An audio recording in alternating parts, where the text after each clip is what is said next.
ಮತ್ತು TH ಬಹಳ soft. ಒಂದು 10 ವರ್ಷ ಸ್ಕೂಲಾಗೆ ಸಮಸ್ಯೆ ಆಗಿದೆ. ಅವರು ಯಾವತ್ತೂ ನಾನೊಂದು ಗೆದ್ದಿದ್ದಂತ ನಮ್ಮ ಹೋರಾಟದ ಫಲವಾಗಿ ಮಾಧ್ಯಮ ಮಿತ್ರರ ಸಹಕಾರದೊಂದಿಗೆ ಉದ್ಘಾಟನೆಯಾಗಿ ಇವತ್ತು ಪ್ರಜ್ವಲಿಸಿರುವಂತ ಆಸ್ಪತ್ರೆ ಮುಂದೆ ಇವತ್ತು ಪರಿಸರ ದಿನಾಚರಣೆಯನ್ನು ಆಚರಿಸಿರುವುದು ನಿಜಕ್ಕೂ ಸಂತೋಷಕರ ದಿನಾಚರಣೆ. ಹಾಗಾಗಿ ಎಲ್ಲರಿಗೂ ನಾನು ಶುಭಾಶಯವನ್ನು ಕೊಡ್ತೇನೆ. ಹಾಳು ಮಾಡ್ತಕ್ಕಂಥವ್ರು ಮನುಷ್ಯರೇ, ಆದ್ರೆ ಬೆಳೆಸ್ತಕ್ಕಂಥದ್ದು ಪ್ರಕೃತಿಯೇ. ಮನುಷ್ಯರಿಲ್ಲ ಅಂದ್ರೆ ಪ್ರಕೃತಿ ಸುಂದರವಾಗಿ ಬೆಳೆಸುತ್ತೆ. ಯಾವ ಜಾಗದಲ್ಲಿ ಮನುಷ್ಯರಿಲ್ಲ ಅಲ್ಲಿ ಪ್ರಕೃತಿ ಪ್ರಜ್ವಲಿಸುತ್ತೆ, ಸುಂದರವಾಗಿರುತ್ತೆ, ಅಲಂಕೃತವಾಗಿರುತ್ತೆ, ಸಂಸ್ಕಾರ ಸಂಸ್ಕೃತಿಯನ್ನ ಹುಟ್ಟಾಕುತ್ತೆ. ಎಲ್ಲಿ ಮನುಷ್ಯರು ವಾಸ ಮಾಡ್ತಾರೆ ಅಲ್ಲಿ ಪರಿಸರವನ್ನು ಹಾಳು ಮಾಡ್ತಾರೆ ಮತ್ತು ಸಮಸ್ಯೆಯನ್ನು ಉಂಟು ಮಾಡ್ತಾರೆ. ಅದನ್ನ ಪರಿಣಾಮವಾಗಿ ಆರೋಗ್ಯಕರ ಜೀವನದಲ್ಲಿ ಅನಾರೋಗ್ಯ ಪೀಡಿತರಾಗಿ ನರಳುವಂತ ವ್ಯವಸ್ಥೆಯನ್ನ ಕೃತಕವಾಗಿ ಸೃಷ್ಟಿ ಮಾಡ್ತಕ್ಕಂಥದ್ದು ಮನುಷ್ಯರೇ. ಯಾವ ಜೀವಿಯನ್ನು ಕೂಡ ಮಾಡಲಿಕ್ಕೆ ಸಾಧ್ಯವಿಲ್ಲ, ಅದು ಮಾಡೋದಿಲ್ಲ. ಅದು ಪ್ರತಿ ಜೀವಿಗಳೇ ಪ್ರಕೃತಿಯನ್ನು ಸಂಪತ್ಭರಿತವಾಗಿ ನೋಡಲಿಕ್ಕೆ ಬಯಸ್ತದೆ. ಆದ್ರೆ ಮನುಷ್ಯ ಮಾತ್ರ ಅದನ್ನು ನಶಿಸಿ ನನ್ನ ಮಕ್ಕಳ ಮೊಮ್ಮಕ್ಕಳ ಪೀಳಿಗೆಗೆ ನಾನು ಸಂತೋಷವಾಗಿರ್ತೀನಿ ಅಂತ ಹೇಳ್ತಾರೆ. ಆದ್ರೆ ಅವನು ಎಲ್ಲಿ ಆ ರೀತಿ ನಶಿಸ್ತಾರೆ ಪ್ರಕೃತಿಯನ್ನ, ಆ ಜಾಗದಲ್ಲಿ ಆಸ್ಪತ್ರೆಗಳು ಉದ್ಧಾರ ಆಗ್ತವೆ, ಆಸ್ಪತ್ರೆಯ ಜೊತೆಗೆ ರೋಗಿಗಳು ಸೃಷ್ಟಿಯಾಗ್ತವೆ. ಇದನ್ನು ಹೋಗಲಾಡಿಸಬೇಕು ಅಂದ್ರೆ ನಾವು ನಮ್ಮ ಮಕ್ಕಳ ಸಂಪತ್ತು ಅಂದ್ರೆ ಪ್ರಕೃತಿ ಸಂಪತ್ತು. ಪ್ರಕೃತಿ ನಾನು ಇದ್ದಾಗ ಒಂದು 100 ಸಾಧಾರಣ ಮರ ನೆಟ್ಟಿದ್ದೆ ನಮ್ಮ ಜಮೀನಲ್ಲಿ. ಇಷ್ಟು ಇದ್ದಾಗ ಉಳ್ಕೊಬಿಟ್ಟಿದ್ದೆ. ಓದ್ತಾ ಇದ್ರು ಕೂಡ ಕೂಲಿ ಮಾಡ್ತಿದ್ದೆ. ನಾವು ವಾಚಾರ ಜೊತೆ ಹೋಗಿ ಇಲ್ಲೆಲ್ಲ ನೆಟ್ಟಿದ್ದೆ ಗಿಡಗಳನ್ನ. ಆದ್ರೆ ಉಳ್ಕೊಂಡಿದ್ದೆ ಕೊಳ್ಳ ಒಣಗೋಗ್ಬಿಡುತ್ತೆ ಅಂತ ತಗೊಂಡೋಗಿ ನೆಟ್ಟಿದ್ದೆ. ನಮ್ಮ ಅಕ್ಕ 7 ಮರ ತಂದು 2 ಮಾಡಿ ಮನೆಗೆ ಸಂಪೂರ್ಣವಾಗಿ ಸಾಧಾರಣ ಮರನ ಹಾಕಿದ್ದಾರೆ. ಇಲ್ಲ ಕಿಟಕಿ ಬಾಗಿಲಿಗೆ ನಮ್ಗೆ ಕೇಳಲೇ ಇಲ್ಲ. ಅವರು ಇಷ್ಟೊಂದು ಮರ ಇರ್ತವೆ ಅಂದ್ಬಿಟ್ಟು ಕಟ್ ಮಾಡಿಸ್ಕೊಂಡು ಹಾಕಿದ್ರು. ಕನಿಷ್ಠ ಅದು 7 ಮರ 3.25 ಲಕ್ಷ ರೂಪಾಯಿ ಕೇಳಿದ್ರಂತೆ ಮಿಲ್ನಲ್ಲಿ. ಯಾಕೆ ಹೇಳ್ತೀನಿ ಅಂದ್ರೆ ನಾನು ಅರಿವಿಲ್ಲದ ವಯಸ್ಸಲ್ಲಿ ನೆಟ್ಟಂತ ಮರಗಳು ಇವತ್ತು ನಮ್ಮ ಅಕ್ಕನ ಮನೆಗೆ ಹೋದ್ರೆ ನನಗೆ ಬಹಳ ಖುಷಿ ಕೊಡುತ್ತೆ. ಒಂದು ಬಿದಿರು ಬೆಳೆಯನ್ನು ನೆಟ್ಟಿದ್ದೆ ಸಣ್ಣದು. ಸುಮಾರು ದಿನ ನಮ್ಮ ಜಮೀನು ಫುಲ್ಲಲ್ಲೇ ಆಗಿಬಿಟ್ಟೈತೆ. ಅದು ನಮ್ಗೆ ಯೂಸ್ ಆಯ್ತಿರಲಿಲ್ಲ. ಆಮೇಲೆ ನಾನೇ ಕಟ್ ಮಾಡ್ಬೇಕಾದ ಪರಿಸ್ಥಿತಿ ಬಂತು. ಯಾಕಂದ್ರೆ ಅದು ನನಗೆ ಗೊತ್ತಿರಲಿಲ್ಲ. ನನ್ನ ಬಾಲ್ಯದಿಂದಲೂ ಇದು ಏನೋ ಒಂಥರ ಖುಷಿ ನನಗೆ ಗಿಡ ನೆಡೋದು ಅಂದ್ರೆ. ಆಮೇಲೆ ನಾನು ಸ್ಕೂಲ್ಗೆ ಹೋಗ್ಬೇಕಾದ್ರೆ ಕೃಷಿ ಚಟುವಟಿಕೆಗೆ ನಮ್ದು 25 ಗುಂಟೆ ಸ್ಕೂಲಿಂದ ಜಮೀನು ಇತ್ತು. ನಮ್ಮ ಸಿದ್ಧಾಚಾರ್ಯ ಮಾಸ್ಟರ್ ಅಂತ PT ಮಾಸ್ಟರ್ ಅವ್ರು ನನ್ನ ಗದೆಗೆ ಕಳಿಸೋದು. ಅಲ್ಲಿ ನೋಡೋದು ಹಿಂಗೆ. ಮತ್ತೆ ನಾವು ಸ್ಕೂಲಲ್ಲಿ ಆವರಣದಲ್ಲಿ ಒಂದು 25ರಿಂದ 50 ನೀಲಗಿರಿ ಮರ ನೆಟ್ಟಿದ್ದೆ. 50 ಜನ ತಿಳ್ಕೊಳ್ಳಿ. 20 ವರ್ಷ ಆದ್ಮೇಲೆ ಆ ಮರನ ಖಂಡಿಸಿ ಇದೇ ಶಾಸಕರು ರೂಢಿ ಯಾರಿದ್ದಾರೆ ಮಾದೇವಪ್ಪನವರು ಅವ್ರ ಮೇಲೆ ಚಾಲೆಂಜ್ ಮಾಡಿ ನಾನು ಆ ಮರನ ಕಟ್ ಮಾಡಿಸಿ 3 ಎಕರೆಗೆ ಕಾಂಪೌಂಡ್ ಮಾಡಿಸಿದ್ರೆ ಅದೇ ಕಾಂಪೌಂಡ್ ಒಳಗಡೆ ಈ ಮಕ್ಕಳು ಓದ್ತಾ ಇರೋದು. ಅದು ಎಲ್ಲ ಆಗಿನ ಕಾಲದಲ್ಲಿ ಶೌಚಾಲಯ ಇರಲಿಲ್ಲ. ಎಲ್ಲ ಸ್ಕೂಲ್ ಮನೆಗೆ ಹೋಗ್ತಿದ್ರು. 2009ರಲ್ಲಿ ಅವ್ರ ಹತ್ರ ಬಿಡದೇ ನೀವು ಶಾಸಕರಾಗಿರೋದೇ ನಾನು ಈ 2 ಕೆಲಸಗಳನ್ನ ಮಾಡ್ಲಿಕ್ಕೆ, ಒಂದು ಸ್ಕೂಲು ಒಂದು ಆಸ್ಪತ್ರೆ ಮನೆ ಪಕ್ಕ ಇದೆ, ಈ 2ನ್ನ ಸಂಪೂರ್ಣವಾಗಿ ಅಭಿವೃದ್ಧಿ ಪಡಿಸಿದ್ರೆ ನಿಮ್ಮ ಕೆಲಸ. ನಾನು ಓಟ್ ಹಾಕ್ಸಿರೋದು ಅದಕ್ಕೋಸ್ಕರನೇ ಅಂತೇಳಿ 20 ಮರಗಳನ್ನ 70,000 ರೂಪಾಯಿ ಖರೀದಿ ಹರಾಜು ಮಾಡ್ತೀವಿ. ಅದ್ರ ಜೊತೆಗೆ ಸರ್ಕಾರದಿಂದ ಅನುದಾನ ಇಲ್ಲ ಅಂದ್ರೆ 1 ಲಕ್ಷ ರೂಪಾಯಿ 1,80,000 ರೂಪಾಯಿಗೆ 2009ರಲ್ಲಿ ನಮ್ಮ ಕಸ್ತೂರ್ಬಾ ಮತ್ತು ನಾನು ಓದಿದ ಸಾಲಿನಲ್ಲಿ ಕಾಂಪೌಂಡ್ ಮಾಡ್ತಿದ್ದೀವಿ.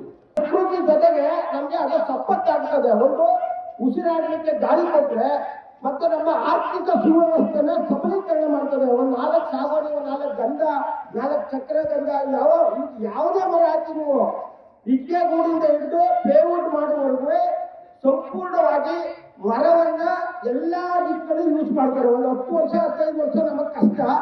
ಅದಾದ್ಮೇಲೆ ಸಂಪೂರ್ಣವಾಗಿ ಅದು ಪ್ರಕೃತಿ ದತ್ತವಾಗಿ ನಮ್ಗೆ ಎಷ್ಟು ಪರಿಸರವನ್ನ ಇಂಪ್ರೂವ್ ಮಾಡ್ತದೆ ಅಷ್ಟೇ ಆರ್ಥಿಕವಾಗಿ ರೈತರನ್ನ ಸಬಲೀಕರಣ ಮಾಡ್ತದೆ. ಇವತ್ತು ನೆಟ್ಟಂತ ಮರಗಳು ನಮ್ಮ ಮಕ್ಕಳಿಗೆ ಪರಿಸರವನ್ನ ಒಳ್ಳೆ ಪ್ರಕೃತಿಯನ್ನ ಕೊಡುವುದ್ರ ಜೊತೆಗೆ ಆರ್ಥಿಕವಾಗಿ ಸಬಲೀಕರಣ ಆಗ್ತದೆ. ಒಂದೇ ಹೇಳೋದು ಯಾವಾಗಲೂ ಈಸಿ. ಅವಾಗ ಮಕ್ಕಳ ಜೊತೆ ಮಾತಾಡ್ತಿದ್ದೆ, ಅಟ್ಲೀಸ್ಟ್ ನಿಮ್ಮ ಮನೆಯಲ್ಲಿ ಒಂದು ಗಿಡ ನೆಡಿ ಅಂತ. ಗಿಡ ನೆಡೋದ್ ಜೊತೆಗೆ ನೀವು ಅದು ನೋಡ್ಕೋಬೇಕು ಅಂತ ಹೇಳಿದ್ವಿ. ಗಿಡ ನೆಡೋದು ಎಲ್ಲರೂ ನೆಡ್ತಾರೆ, ಬಟ್ ಪಾಲ್ಸೋದು ಯಾವಾಗ ಕಷ್ಟ. ಪಾಲ್ಸಿ ಅಂತ ಹೇಳ್ತೇನೆ. ಅದೇ ತರ ಏನು ಅಂಗಡಿಗೆ ಹೋದಾಗ ಪ್ಲಾಸ್ಟಿಕ್ ಕವರ್ ಅಲ್ಲ, ಅಟ್ಲೀಸ್ಟ್ ಒಂದು ಜೋಬಲ್ ಆಗುವಂತ ಒಂದು ಚಿಕ್ಕ ಬ್ಯಾಗ್ನ ಇಟ್ಕೊಂಡು ಹೋದ್ರೆ ಬರ್ಬೇಕಾದ್ರೆ ತರದೇದ್ರೂ ಪರವಾಗಿಲ್ಲ, ಪೇಪರ್ ಸುತ್ತಬಿಟ್ಟಾರ ತಗೊಂಬನ್ನಿ. ಸೊ ಅಟ್ಲೀಸ್ಟ್ ಒಂದು ದಿವಸಕ್ಕಾರ ಒಂದು ಪ್ಲಾಸ್ಟಿಕ್ ಕವರ್ ಕಡಿಮೆ ಮಾಡ್ಬೋದು. ಅವಾಗ ಹೇಳಿದ್ರು ದನ ಕರುಗಳು ಮತ್ತು ಎಲ್ಲಾ ಪ್ರಾಣಿಗಳು ತಿಂತಾರೆ ಅಂತ. ಸೊ ಅದರಲ್ಲೂ ಗೊತ್ತು ಕ್ಯಾನ್ಸರ್. ಈಗ ಗೊತ್ತು ಪ್ಯಾಕೆಟ್ ಮಾಡಿದಾಗ ಎನಿ ಬಿಸಿದಲ್ಲಿ ಪ್ಲಾಸ್ಟಿಕ್ ಕವರ್ ಪ್ಯಾಕೆಟ್ ಮಾಡಿದಾಗ ಅದು ಕ್ಯಾನ್ಸರ್ ಫುಡ್ಡಲ್ಲೂ ಬರುತ್ತೆ. ಅದು ನಾವು ಸೇವಿಸಿದಾಗ ನಮಗೂ ಇಂಡೈರೆಕ್ಟ್ ಒಂದಲ್ಲ ಒಂದು ಕಾಯಿಲೆ ಬರುತ್ತೆ.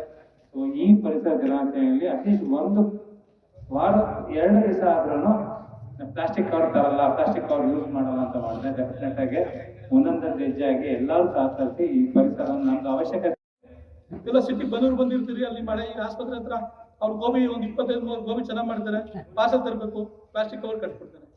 ಗೋಬಿ ತಿನ್ಬಾರ್ದು ಅಂತಲ್ಲ, ಅದ್ರ ಬದಲು ಒಂದು ಯಾವ್ದಾದ್ರು ಒಂದು ಬಾಕ್ಸ್, ಟಿಫನ್ ಬಾಕ್ಸ್, ಒಂದು ಹಾಟ್ ಬಾಕ್ಸ್ ಏನೋ ತಗೊಂಡು ಆ ಥರ ಪ್ರತಿಯೊಂದರಲ್ಲೂ ಏನೇ ಒಂದು ಊಟ ಆಗಲಿ, ಈ ಊಟಕ್ಕೆ ಸಾಂಬಾರ್ ಗಿಂಬರ್ ಕಟ್ಕೊಂಡು ಹೋಗ್ತಾರೆ. ಆ ಥರ ಪ್ಲಾಸ್ಟಿಕ್ ಅಂತ ಹೇಳಿ ಕಟ್ತಾರೆ, ನೋಡ್ಬೇಕು ಕಣ್ಣಿಂದ ನೋಡಿದ್ರೆ ಅದು ಪ್ಲಾಸ್ಟಿಕ್ ಕಟ್ಟಿದ್ರೆ ಏನು ಆಗಲ್ಲ ನಿಮಗೆ. ಅದು ತಿಂದು ನಾವು ಕ್ಯಾನ್ಸರ್ ಕಾಯಿಲೆ ನಮಗೂ, ನಮ್ಮವ್ರಿಗೂ, ನಮ್ಮ ಮನೇಲಿ ಯಾರಿಗೂ ನಾವು ತರ್ಸ್ಕೋಕ್ಕಿಂತ ಅವತ್ತು ಹಂಗೆ ಬನ್ನಿ. ಆದಷ್ಟು ಬ್ಯಾಗ್ ಇಟ್ಕೋಬೋದು, ಅದ್ರಲ್ಲಿ ಏನಾರ ನಿಮ್ಮ ಮಕ್ಕಳು ನೀವು ಚೆನ್ನಾಗಿ ಕಲ್ತ್ಕೋಬೇಕು, ಏನಾರ ಪಾರ್ಸಲ್ ತರಬೇಕಾದ್ರೆ ಒಂದು ಬಾಕ್ಸ್ ಇಟ್ಕೋಬೋದು.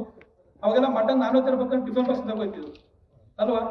ಇವನ್ ಯುಗಾದಿ ಹಬ್ಬ ಚೀಟಿ ಗಿಟ್ಟಿ ಹಾಕಿದ್ರೆ ಚೀಟಿಲಿ ಮಟನ್ ಕೊಟ್ಕೊಂಡು ಟಿಫನ್ ಬಾಕ್ಸ್ ಕೊಡ್ತಿದ್ರು, 4 kg 5 kg ಮಟನ್ ಹಿಡಿಯುವಂಥದ್ದು. ಸೊ ಈಗ ನಾವು ಆ ಥರದ್ದೆಲ್ಲ ನಾವು ಮನೆಗಳಲ್ಲಿ ಇರ್ತದೆ, ಆ ಥರದ್ದೆಲ್ಲ ಮಾಡಿದ್ದು. ಅವಾಗೆಲ್ಲ ನಾವು ಹೋಟ್ಲಲ್ಲೆಲ್ಲ ಈ ಕೆಲಸ ಮಾಡ್ತಾರೆ, ಜಮೀನ್ ಹತ್ರ ನಾಟಿ ಗಿಟ್ಟಿ ಅಂದ್ರೆ ಯಾರು ಮನೇಲಿ ಏಟಾಗಿ ಅಡುಗೆ ಮಾಡಿದ್ರೆ ಚಿತ್ರಾನ್ನ ಏನೋ ಒಂದು ಇಡ್ಲಿನ ಕೊಡಿಸ್ಬೇಕಾದ್ರೆ ಕೆಸುಂಡೆಲ್ಲ ಹಾಕ್ಬಿಟ್ಟು ಕಟ್ಬಿಟ್ಟು ಕೊಡೋರು. ಅದು ತಿನ್ಬಿಟ್ಟು ಬಿಸಾಕಿದ್ರೆ ಗೊಬ್ಬರ ಹಾಕಿತ್ತು ಅಲ್ವಾ. ಎಲ್ಲ ಪ್ಲಾಸ್ಟಿಕ್ ಇದೆ. ಈ ಥರ ನಾವು ಸ್ವಲ್ಪ ಹಾಗೆ ಕಣ್ಣಾಡಿಸಿ ನೋಡಿದಾಗ ನಾವು ಹೆಂಗೆ 30 ವರ್ಷದಿಂದ ಇದ್ದು ಇವತ್ತು ಹೆಂಗಿದ್ದೀವಿ. ಅವತ್ತು ದುಡ್ಡಿರ್ಲಿಲ್ಲ, ಎಲ್ಲರೂ ನಗ್ನಂತ ಚೆನ್ನಾಗಿದ್ರು, ಎಲ್ಲರದ್ದು ದುಡ್ಡಿದೆ, ಆರೋಗ್ಯನೇ ಇಲ್ಲ ಅಲ್ವಾ. ತಿನ್ಬೇಕಂತ ತಿನ್ನಕ್ಕಾಗಲ್ಲ. ಏನಾದ್ರು ನೋಡಿದ್ರೆ ನಮಗೆ ಲಿಮಿಟು ಇಲ್ಲ, ಚಪಾತಿ ಅನ್ನ ತಿನ್ಬೇಕು, ಮುದ್ದೆ ಎಷ್ಟೇ ತಿನ್ಬೇಕು, ಸ್ವೀಟ್ ತಿನ್ನಲೇಬಾರ್ದು, ಟೀ ಕುಡಿಲೇಬಾರ್ದು, ಪಾಯಸ ಕುಡಿಬಾರ್ದು ಅಂದ್ರಲ್ವ. ಎಲ್ಲ ಇದೆ, ಆರೋಗ್ಯ ಇಲ್ಲ. ಅದನ್ನ ಮರುಕಳಿಸ್ಬೇಕು ಅಂದ್ರೆ ಈ ತರ ಸಣ್ಣ ಸಣ್ಣ ವಿಚಾರಗಳನ್ನ ಇದು ಮಾಡ್ಕೋಬೇಕು. ನೀವು ಆದಷ್ಟು ಈಗ ನಾವು ಉಡುಪಿ ಕಡೆ ಶುರುವಾಗಿದೆ. ಒಬ್ರು ಅನಂತಕುಮಾರ್ ಅಂತ ಒಬ್ರು ತಿರೋದಲ್ಲ, MP ಅವರು ಮೇಡಮ್ ತೇಜಸ್ವಿನಿ ಅನಂತಕುಮಾರ್ ಅವರು ಸಂಸ್ಥೆ ನಡೆಸ್ತಾರೆ. ಈ ದೊಡ್ಡ ದೊಡ್ಡ ದೇವಸ್ಥಾನಗಳು, ಪರಗಳು, ಮದುವೆಗಳ ಕಡೆ ಅವರು ಫ್ರೀಯಾಗಿ ಸಾವಿರಾರು ಗ್ಲಾಸ್ಗಳು, ತಟ್ಟೆಗಳನ್ನ ಫ್ರೀಯಾಗಿ ಡೆಪಾಸಿಟ್ ಮಾಡಿರ್ತಾರೆ. ಅದನ್ನ ಬಳಸಬೇಕು, ತೊಳೆದಂಗೆ ಇಡಬೇಕು. ಈಗ ಧರ್ಮಸ್ಥಳದಲ್ಲೇ ಮಾಡ್ತಾರಲ್ಲ, ಆ ಥರ ಮಾಡ್ತಾರೆ.